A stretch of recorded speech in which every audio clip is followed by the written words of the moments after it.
Die rivier ken nie haastigheid nie, maar hy kom tog by die see. Die ou eikeboom staan geduldig, hy vra niks oor môre nie.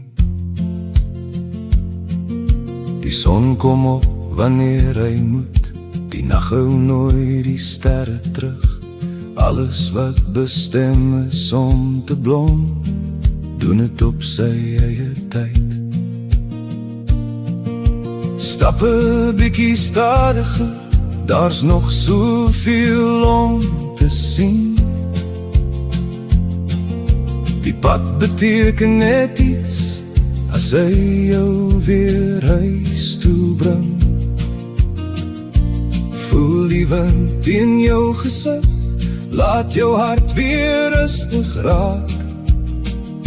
Die lewe was nooit gemaak om net heeltyd aan te jaag.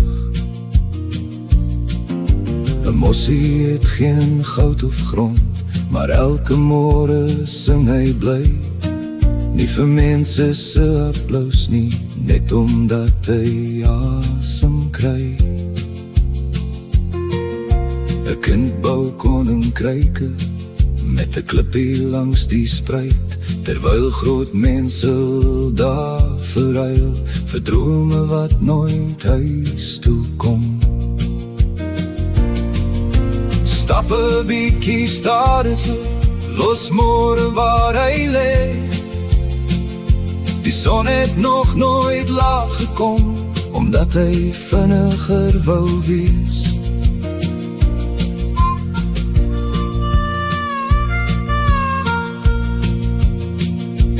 Tel jou rykdom in die oomblikke, in hande vat en trane droog, want die langste pad beteken niks, as jou hart nooit huis toe loop. Eendag wys die spieël jou, waar al die jare heen verdwyn. Dan tel jy nie jou suksesse nie, maar die mense langs jou pad. Die lag om 'n kombuistafel, die reuk van reën op droë grond. 'n stil gebed in moeilike tye, iemand wat jou naam onthou. Stap 'n bietjie stadiger, laat jou siel die pas bepaal. Blomme jaag nie na die lente nie, tog blom hulle elke jaar. Elke asem is genade, elke tree 'n nuwe kans. Die lewe is nie waar jy eindig nie, dis met wie jy langs die pad dans.